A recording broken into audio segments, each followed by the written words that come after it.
ओडिया व्याकरण पंचसखा कवि पंचसखा कवि विषय जो आम जाना पंचसखा कवि क्या कहवा देख 5 जन कवि को पंचसखा लुका जाऊँगी देख एक हूँ जगन्नाथ दास, 2 हूँ बलराम दास, 3 हूँ जशवंत दास, 4 हूँ अच्युतानंद दास, 5 हूँ शिशुनाथ दास। ये 5 जन कवि को पंचसखा कवि कहुए। जगन्नाथ दास जब आम इम्पोर्टाट पुस्तक देखा तार नाम भागवत, अर्थ कोइली, तुलाबीणा जाना। बलराम दास सेमती बाट अवकाश, अर्थ कोइली, गुप्त गीता। जशवंत दासंकर गोविंद चंद्र आउ भजन जनान। से अच्युतानंद दासंकर शून्य संहिता, वृंदारस, ठूल शून्य रस। शिशुनाथ दासंकर चुंबक आगत भविष्य मालिका, हेतुदेव भागवत। तो ये पंचसंख्या कवि विषय तुम जान। आ पंचसंख्या कविंकर क्यों कविंकर इंपोर्टाट पुस्तक जाकि मुख्य रचना, प्रमुख रचना, प्रसिद्ध रचना कहीपर जगन्नाथ दास ये 3टी, बलराम दास यह रही।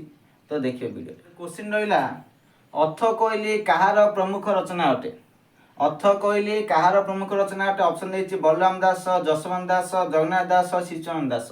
पंचसखा कवि सहित जानिल ता भितरु एई अर्थ कोइली किए रचना करछन्ती सठिक उत्तर बाछि कमेंट करंतु।